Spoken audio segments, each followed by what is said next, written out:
Hey everybody, welcome back to New Braunfels, Texas, where we are at the Austin branch of C0part doing a little walk around eval of some of the vehicles that are coming up for sale. And what I spy, Audi Quattro.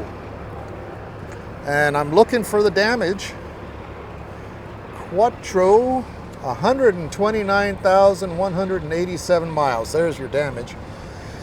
129,000 miles. But you know what? The body doesn't show it.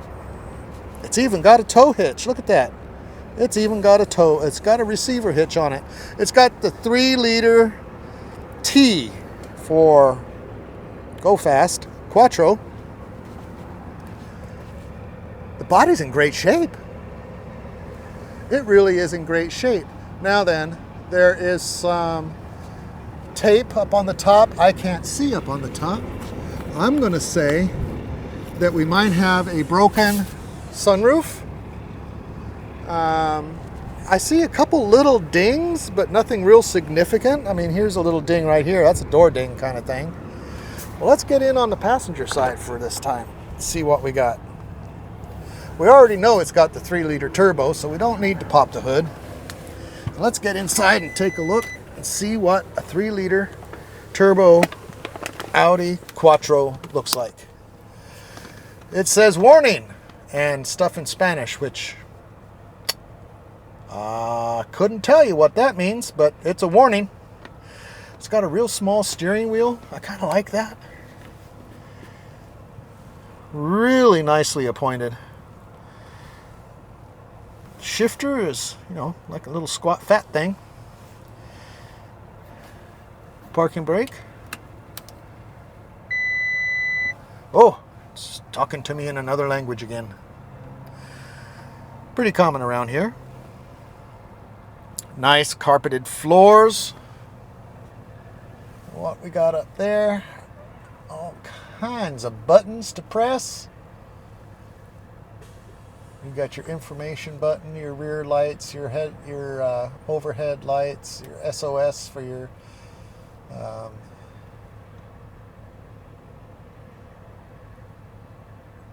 I don't know what kind of system they'd have in here. I know what it is for the Chevy and for the Ford, but what do the Audis use? Anyway, you can tell me what kind of system does Audi use for, like, Sirius FM and SOS and things of that nature. What's the name of their system for Audi? I have no idea. Leaves or tobacco? Somebody a cigar smoker? That looks like tobacco from cigar tobacco. Huh. Doesn't smell like a lot of smoke in here. It's actually quite nice on the inside. I'm going to say they probably had kids because, the back seat looks a little bit worn back there, but not much. Pretty clean. And has it got a third row? Yes, it does. There's a third row seating back there. And through this headliner, you can see a little daylight, which means that the moonroof is just not retracting all the way. And if I can see daylight, that might mean that rain can come in too, so I don't know. So we have this armrest that moves, and I bet it there it goes, it opens. A few little things in there, very nice. I like it. Quattro Pro has got, you can see where there's an airbag underneath here. But it's got a nice dash, not cracked or anything. It's in really good shape, but it's got 129,000 miles on it. Does anybody have a Quattro Pro and they have high mileage like that? How is it doing? I'm interested to know how these Quattro Pros hold up to high mileage. I mean, some things, even when you do take care of them, ultimately, they don't last. But some of them, if you take care of them, they last you a couple 100,000 miles easily. I don't know. Guys, if you can tell me what you think about the Quattro Pro, It's a nice looking car on the outside. It's not bad on the inside. It's just got a little bit of high mileage. If you're interested in something like this, all you have to do is go online, go to C0part, look up the Quattro Pro, filter your results to Austin, Texas, and I bet you this one pops right up, and you can learn a whole lot more about it. All right, let's move on. Let's see what else we got. A Mercedes GLK, and there's no tow hitch underneath it. It's a 4MATIC. Now, does that mean it's got a 4-speed automatic, or does that mean something else? Is it a 4-cylinder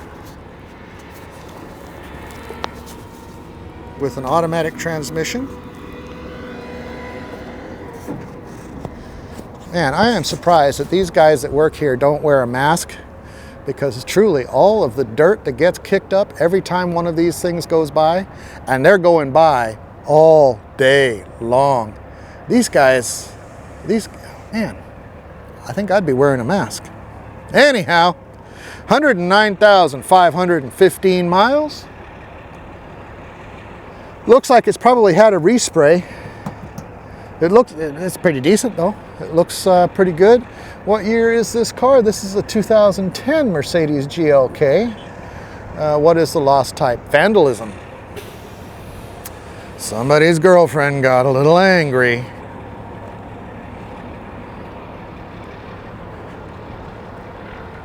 Well, you know, okay, look, it's got a little whiskey dent here. It's more of a scrape than anything else. That's not hard to fix. I'm wondering what's going on the inside. Let's go in the back first, and that way we don't get surprised too much. All right. It wasn't vandalized with chemicals or other obnoxious stuff. It doesn't smell bad. No, it doesn't smell bad at all. It doesn't smell like leather, or it really doesn't have any smell. Let's look at what's going on back here. Is there anything interesting back there? I can't see. Well, it looks like there's a tray of some sort, maybe. Very good. Back seat doesn't look like it's even been sat in. I'm not saying it hasn't, but it looks good. 109,000 miles. There's probably some miles left on this. Okay, so I'm guessing this is a seat cover, yes, because we have a little bit of damage down there. I'm going to say this is vinyl and that it didn't fare well. Black vinyl in a hot environment, it just doesn't. You know, you can take care of it the best you can, but ultimately it just doesn't fare well in the hot sun if you have to park it outside. Well, we've got some paperwork. Very good. An emergency blanket. That could be handy depending on where you are. Y'all see that? Let's take a look at that. C0part Polar Shield Emergency Blanket, made of polyester material, designed from insulation used in the space exploration. Well, it's got to be good. If it was used in space, that would be what you call a space blanket then, isn't it?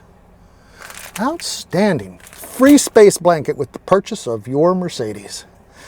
So I think Mercedes here, based on this, is a pretty basic center stack design with your shifter, radio, audio,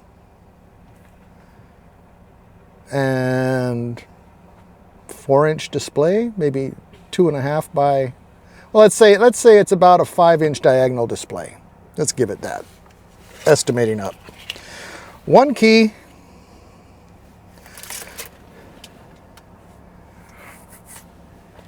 But other than needing a cleaning, the inside looks pretty good, I'm going to say, except for the driver's seat.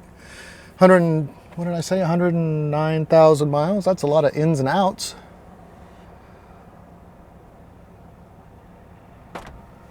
So here we go. Here we go. There's your dash. You've got gauges, a miles per hour meter, a revolutions meter, temperature and fuel, It's all you need. It's all you need for a daily driver. Not bad. Not a bad car at all. And this one is a vandalism. I'm wondering what got vandalized. Did somebody smack into it with their car, causing that damage on the corner, causing this thing to be sent away to be sold as a vandalized vehicle? I don't know. Did somebody run away from the vandal and scrape into a wall? Who knows? Who knows? But for a vandalized car, it doesn't look to be so bad, to be quite honest. It doesn't look bad at all. I mean, I'd drive it. It's a little small, but I'd drive it. Not a whole lot wrong with it. The bumper itself has seen a little bit of wear. But I know there's people out there that can fix that thing up, make it look pretty as can be. And there you go. Let's move on. Let's see what else we can find. I'm spotting something over here that I'd like to take a look at. It doesn't look too bad from here. What we got? What is it? It's a Dodge product. What is it, fellas? Drop a comment down below. Let me know what year you think this. Oh, now wait a minute. We might have a problem back in the rear end department. Let's see what we've got. Lost type unknown.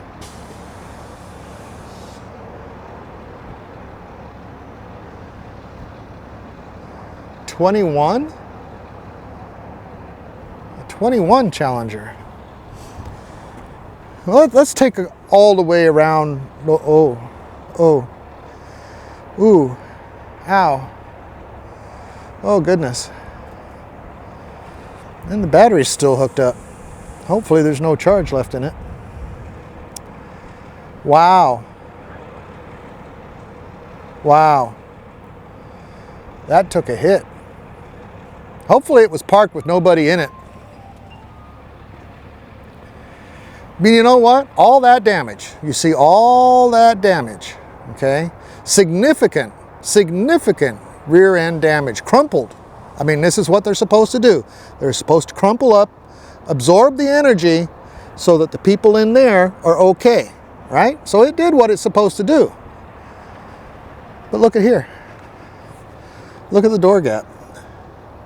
All the way down is the same. That, to me, is pretty amazing. I think it's amazing. Well, we're not getting in this one, because all the parts that were strewn across the road are in this car. You got bumper covers, grills. I'm going to say that grill didn't come with it, but we can probably figure out what hit it. It was a Toyota. A Toyota ran into the back of it. Ah, poor thing. It's not like you can just go out and get another one of these days. They're quite expensive and getting to be as rare as hen's teeth. They're not making anymore. So, what was it though? What was it? I don't see any badging. Let's look under the hood. Was it the 6-cylinder? Just out of curiosity. Because you see, somebody needs an engine, set of wheels, okay? You buy this thing for scrap. You take what you need. You don't have to title it and register it and spend a lot of money. You take what you need and sell the rest for scrap. You have somebody come get it, you sign it over to them, and sell it for scrap. 3.6 liter. Now, I had a Chrysler 300 that had the 3.6 liter in it. And some people say, yeah, no, the 3.6 is not a very good engine. Well, the 3.6 put out 295 horsepower and moved that car along quite well. It's not a race car. It's a great driver. If you're buying a race car, you're not going to buy the 3.6. But if you need a car to get back and forth, 3.6 is not bad. And that's what this one is. So if you have a car that has a 3.6 and you need an engine, say, some wheels. I mean, it's got some pretty fancy wheels on it. Let's see if they're all good. Unknown mileage. I'm guessing that's because the electronics went out on it when it got rear-ended. Maybe there's no ground. Maybe the battery got busted and all the acid came out. I don't know. I'm not going to reach around in there and try and find out. The wheels themselves are in really good shape. I'm going to say probably your interior seating is probably still in good shape. You've got glass that can be reused. I mean, if you have a car that needs parts from this vintage, there you go. There you go. It's not going to go for a whole lot. You know, people know what it's going to take to fix this, which I'm going to say it can't be fixed. No, not without, you know, sectioning the whole rear end of the car off. That's just way too much work for what it is. I mean, if this was a classic car that was worth hundreds of thousands of dollars, then yeah. But, you know, this isn't that. So there you go. It looks like it moved along for a little while. See how that tire's all chewed up in the middle because the metal got to it? It got pushed along. That's a pretty significant hit. Hopefully there was nobody in it. So what do you think? Should we take another look, a look at another BMW? Because I happen to know where one is. Right here. 335i. That didn't fare well. How old is this 335i? I'm going to say quite old. It's an 07. It's an 07. It's got a biohazard sticker on it, so I'm not going to stick my head in there. But I'll put you guys in there. Oh, we got a discovery kit. Maybe that's why it's got the biohazard on it. I don't know. It's got a blown airbag here and a very, very, very dirty interior. It at one point had a cover protecting this window from the elements, and that's long gone. I want to say this thing, I don't know, there's no mileage indicated on it. This thing is far gone, too far gone. Too far gone to want to be resurrected. Unless you need some parts, buy it as a parts car. It's got a great hood, front fenders. Side panels are all in good shape. Not bad. Not bad. But we're not going to go in there because it does have a couple of... They were serious, you see. They were serious. There's another one. It's curled up from all the heat because it gets pretty warm here in Texas. And it says biohazard, so I'm going to believe them. I'm going to believe them. We'll look through the window. I don't know if you guys can see anything in there or not.